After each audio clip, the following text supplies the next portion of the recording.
Hi, welcome or welcome back. My name is Eleanor, and I left you last week showing you the book The Italian by Radcliffe that I was planning to read. And I did read it, and I enjoyed it, but I'm finding it really hard to talk about it. This is the fourth time I'm trying out this video, and I think the problem is that often I find myself in a very pleasing situation where what I want to like, I end up liking. And I very much want to enjoy, I very much want to love Anne Radcliffe and her Gothic novels. And this is the first one I've read. Now, in reading it, I've discovered that I miss reading poetry a lot. So that was the first thing. And the second thing was that I'm realizing that it's bringing back some bad memories for me, I suppose, of books that I have read in the past that I knew were important and are important. I'm not arguing that. Maybe in the context of history or society. And I'm reading them for a purpose, to educate myself further. And, back in the day, it was also to pass an exam. But it's more than that here. It's more than that. I feel like I'm expected as a woman in 2025 to be always on the lookout for female writers who have been passed over, who've been overlooked historically. And if I do discover them, and I discover the research that's being done nowadays on them, I should be very enthusiastic.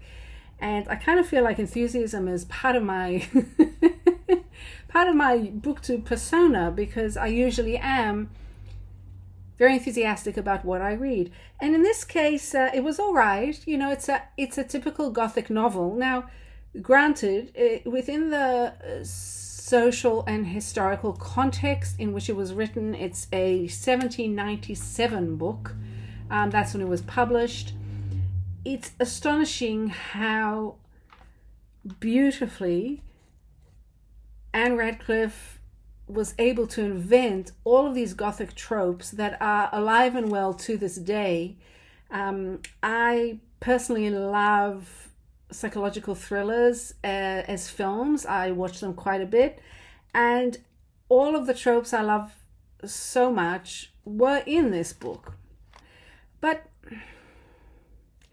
I just felt that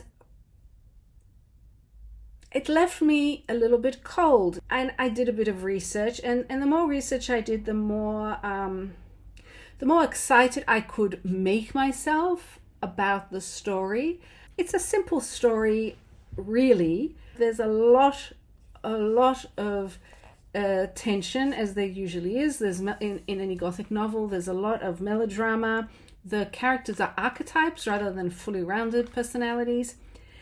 And you have death, the threat of dark forces, the idea of superstition, religion, the landscape, the architecture, all coming in to give a very foreboding and wonderfully thrilling ride through this story.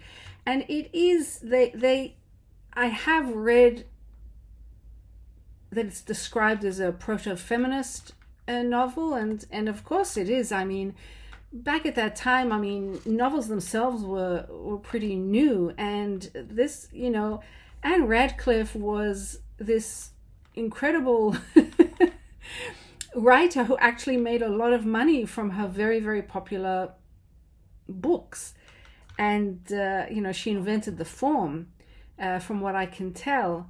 There's a young couple. There's Eleanor and do I always forget his name? Vivaldi, Eleanor and Vivaldi, who immediately fall in love. They cannot get married because Vivaldi is from an aristocratic family. He has a mother who refuses to accept Eleanor, who's she's an orphan with very little money and, no family really background to speak of.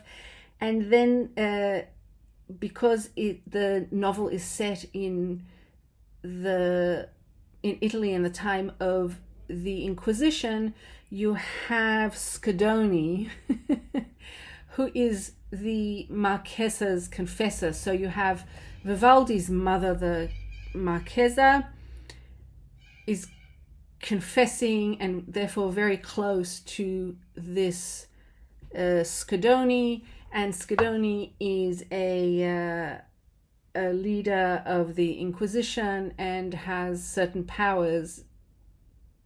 One thing leads to another, and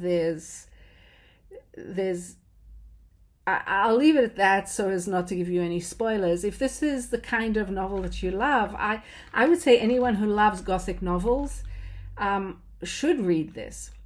Now, initially when I first heard about it, how did I hear about it?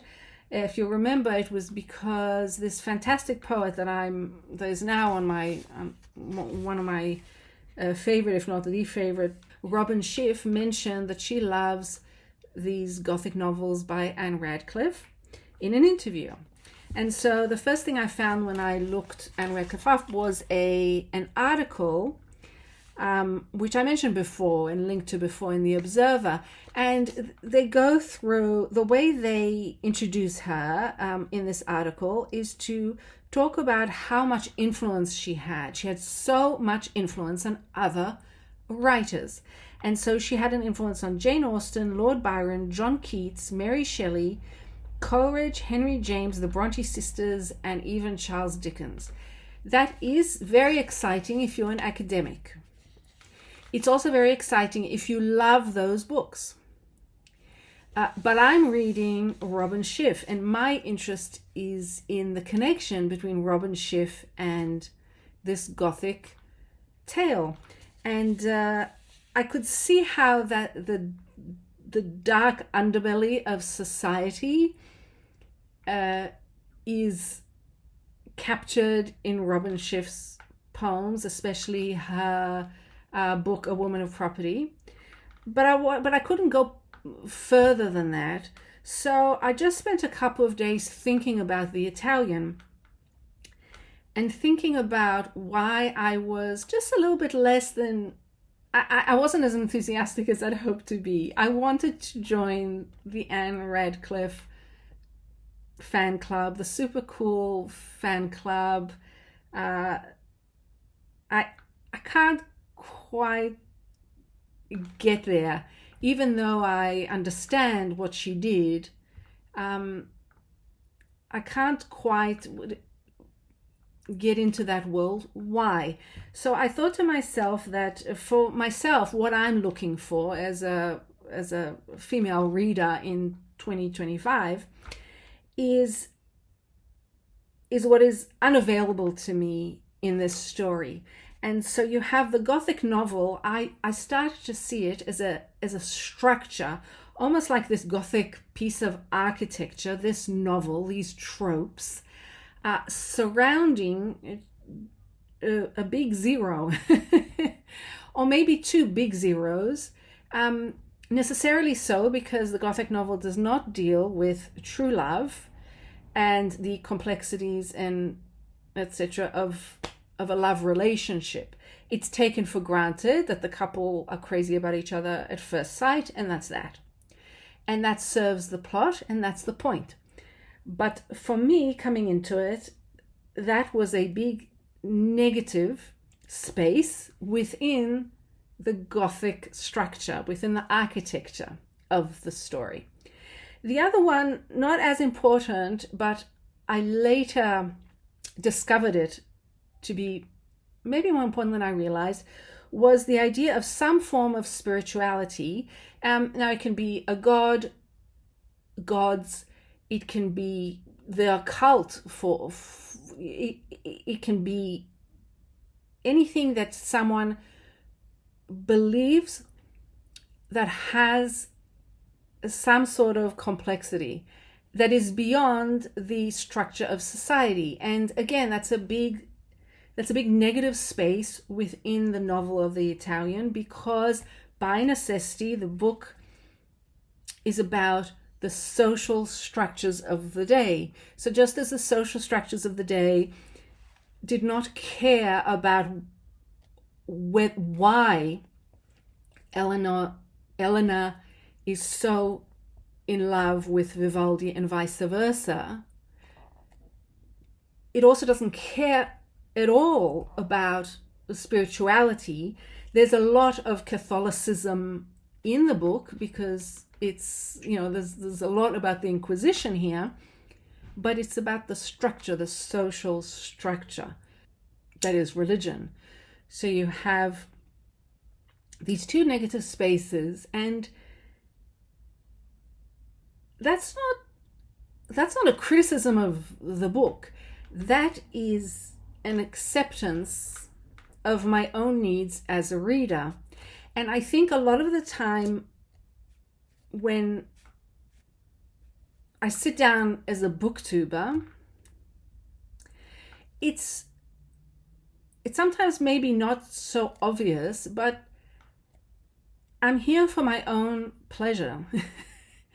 I'm not here to prove anything, so I don't need to prove to myself or to others that I am knowledgeable about a certain kind of literature. This is about pleasure seeking for me, and the Italian didn't do it for me. So I went back to my poetry bookshelf because this is where I find my pleasure at the moment. This changes all the time also, as you're probably aware if you've been watching me. So I went to a book that I hadn't looked at for quite a while called All of It's Singing, New and Selected Poems by Linda Gregg. She's a contemporary poet who she only died a few years ago. And I had been introduced to her through a book club I was a member of a while back. And this was the text for that week, and we talked about it. And I enjoyed it, but at the time, I didn't have the headspace to really look into it further. And for some reason, I picked it up. It's a very large selection of her poems, and she wrote quite a bit. I remember that she had a book called Chosen by the Lion that really hit me hard at the time. And so I went back to that part of the book and the selection of poems from that book. And the first one they have there is titled The Ninth Dawn. And so I just picked it up and I started reading it. And this is how the beginning of the poem goes. It is not for nothing we notice a wider theme in Virgil's Georgics when he speaks about the passion of Orpheus and Eurydice. The gods want the honey in the hive, are willing to have the lovers destroyed. There is a grand design pulsing around their perishing. A great sound in which we can barely hear the lovers crying each other's name. And having just read the Italian, these words really, they really had a hum to them. They sort of vibrated towards me. And so I did a quick search online, and I realized that there are 4 parts to the Georgics. It was written by Virgil as a kind of agricultural handbook, instruction book. He was commissioned by the emperor, if I'm not mistaken, to write a didactic poem to help soldiers who were given land, I think. This was in the 1st century BCE. There was a food shortage, there was a famine. As you know, I don't claim to have any expertise in this field whatsoever. I'm really quite ignorant, but I did look up a few things, and that kind of fascinated me. Now, it's not only an agricultural didactic poem, it also has a lot of other things happening. And in the fourth book is all about looking after bees and how to keep bees and how to problem solve so that you can get your honey and you can, and people can enjoy it.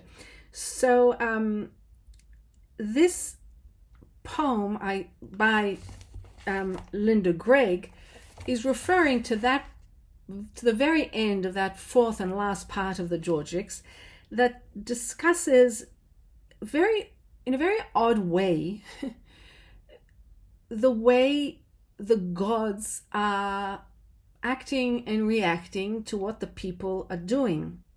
In the poem, Linda Gregg talks about the passion of Orpheus and Eurydice, and I encourage you that if you're interested, I will link to this poem on the internet, and if you're interested in comparing it to the last couple of pages of Virgil's Georgics, you'll see how interesting it is that the gods require sacrifices. And if you look at the end of the poem, the gods instruct us to cut the throats of 8 beasts, throw in poppies, kill the jet black ewe in the beautiful Italian light, so the bees, who have been the real business all along, will swarm out again under the pliant boughs. There's a sense that they want their honey, they want their bees. They don't care that Eurydice is going, to be underground and, dead forever. They don't care about Orpheus and how much he's missing her. They just want the sacrifice so that they can get the bees. Now, that immediately made me think of the metaphor of bees as poets, and the metaphor of bees making honey as poets writing poetry, which I first picked up on a while back, I think years ago, when I read an article by a contemporary poet and professor Dorothea Lasky, and I'll leave a link to that's in the Granta magazine. And she's very, very entertaining, but also very educational in her discussion of the different ways the metaphor of bees allows us to view what it's like to write poetry. And after all, Virgil may well have been making some sort of metaphorical statement about his own work, as he was about the music that Orpheus, the songs that Orpheus would sing. So that went a long way to sort of satisfy what I needed. I will perhaps in the next video talk more about Linda Gregg, because I've suddenly started to do a deep dive into her poetry, and there's a lot more to be said about her. An incredible poet.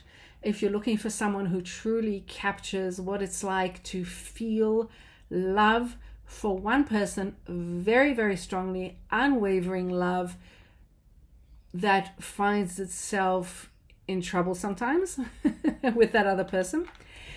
But it also brings in the idea of the gods, and the idea that Dorothea Lasky also points to, which is she says that whatever happens in poetry,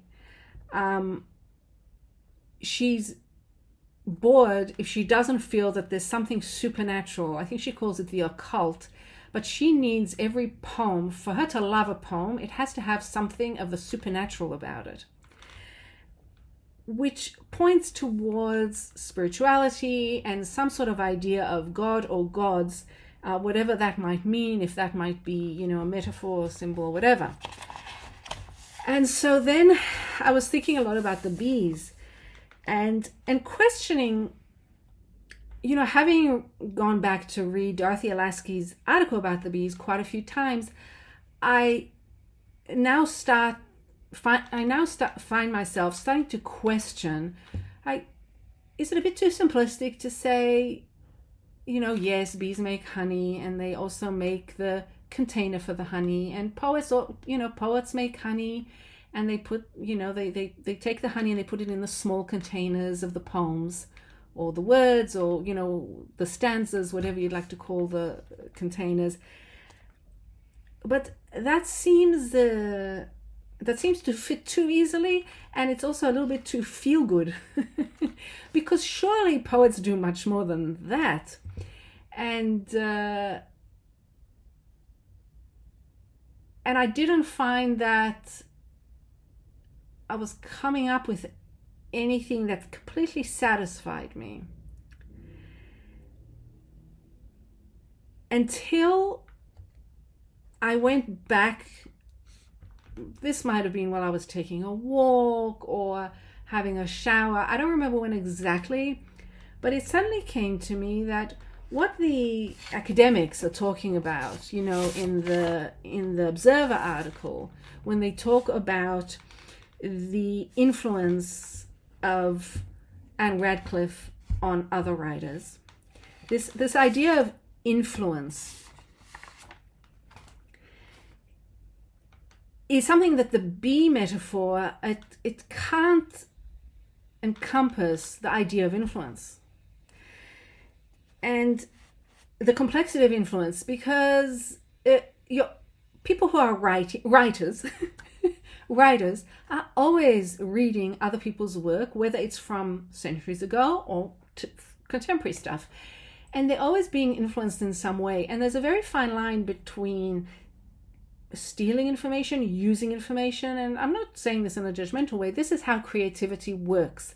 You have to be close together to be working off each other. And that's when it hit me. That's when I remembered the 3 pivotal wasp poems in Robyn Schiff's Information Desk. That's her latest book that I spoke about previously several times. She has 3 wasp books that are sort of 3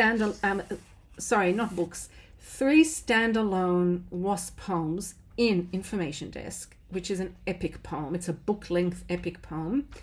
And these are 3, she calls them invocations, to the jewel wasp, to the oak gall wasp, and to the cuckoo paper wasp. I will link to all 3 poems because I found all 3 online, so rest assured that you'll be able to find them, before you fork out money for the book. Although I do highly recommend purchasing the book if that's something that you're interested in. I never quite...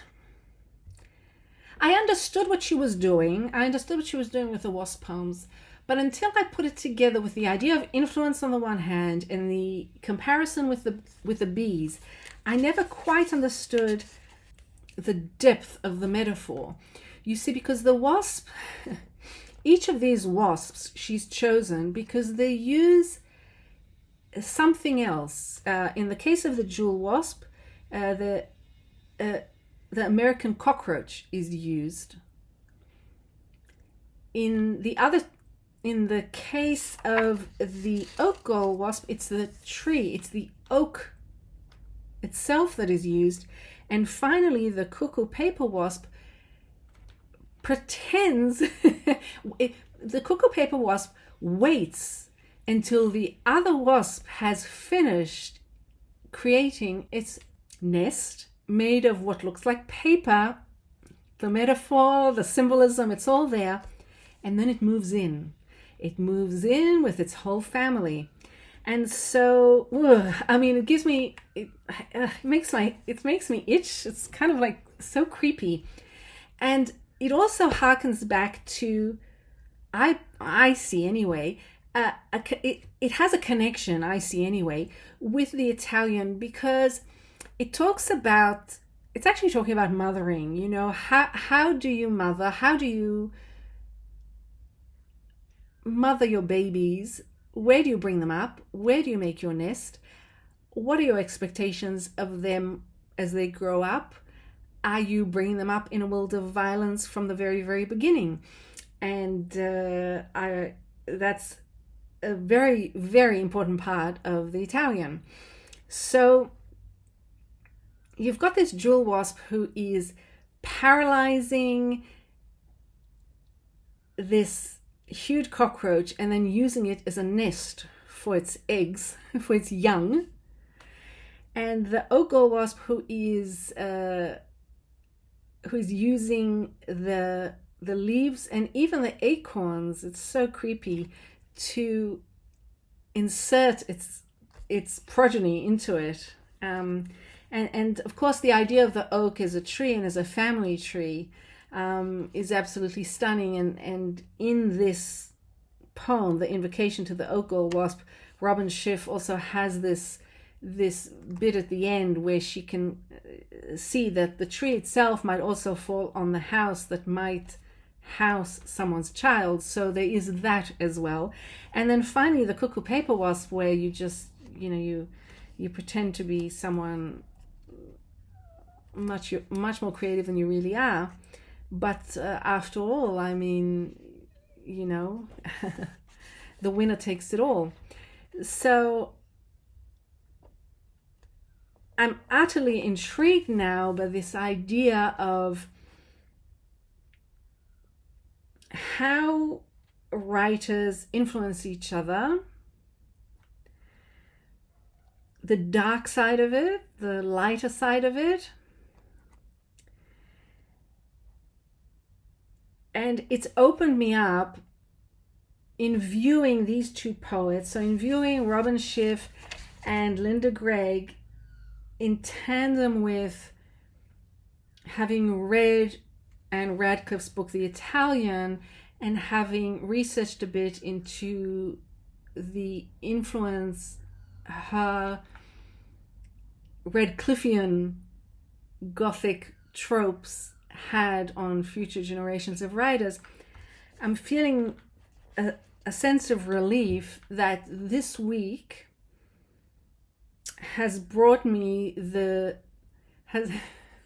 for want of a better metaphor, has brought me the honey that I was searching for. Until then, I had the hive. So I had the superstructure of the Gothic novel plot, which was very interesting and page turning, but wasn't quite enough for me.